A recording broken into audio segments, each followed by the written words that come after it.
እንዴት ብለን በየቀኑ እስቲ እግዚአብሔርን እያሰብን እንኑር። ስራም ቢሆንብን ትምህርትም ቢሆን በጣም ብዙ ውጥረት ያለበት ሁኔታ ውስጥ ብንሆን እንዴት አድርገን እናስበው እስቲ እግዚአብሔርን የሚለውን በትንሹ ልንገራችሁ። አንደኛ በየሰዓቱ እግዚአብሔር ማሰብ የምንችልበት ሲስተም መፍጠር ነው። ስልክ አለ። ይሄ ስልክ የእናንተ ትልቁ መሳሪያችሁ ማድረግ ትችላላችሁ። ዘመኑ ባመጣው ዘመኑ መዋጀት ማለት አይደለም።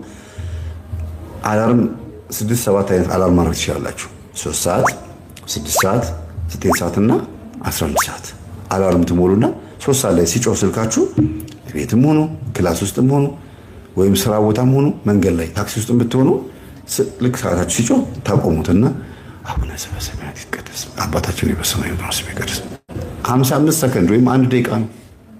ከ3 ሰዓት ውስጥ 1 ደቂቃ ለእግዚአብሔር መስጠት በጣም ትንሽ ነው። ይሄንን ግን ማድረግ ካልቻለን የእውነት ሰው አይደለም፣ ቆመን እየሄድን አይደለም። ማንም የቆመ ቢመስለው እንዳይወርቅ ይጠንቀቅ ይላል። 6 ሰዓት ላይም አላርም ይጮሃል አይደል?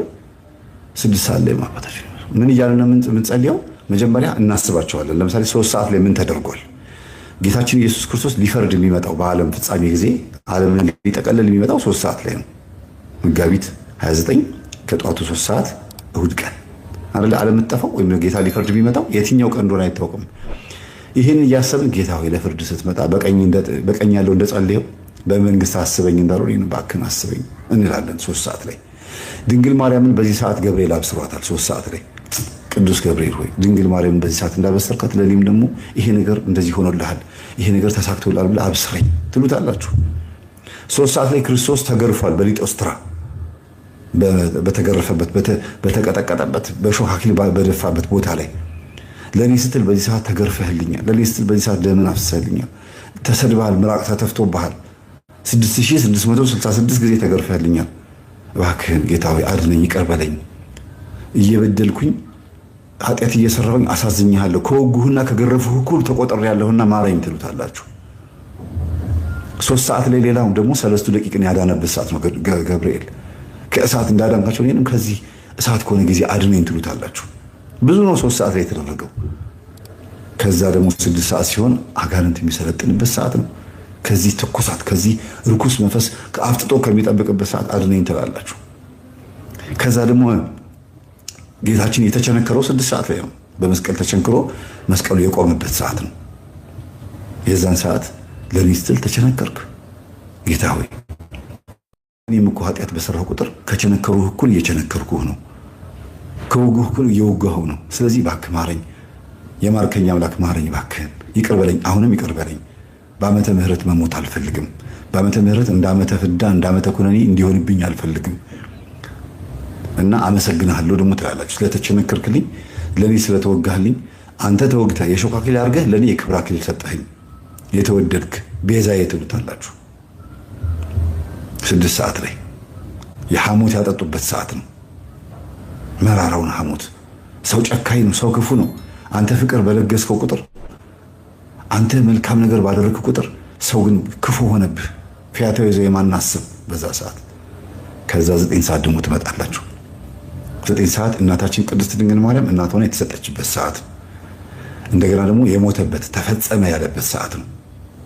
ተፈጸመ ብሎ አንገቱን ዘንበል አድርጎ ሞተ ይላል አይደል? አምላክ ሞተ ሲባል አስቡት።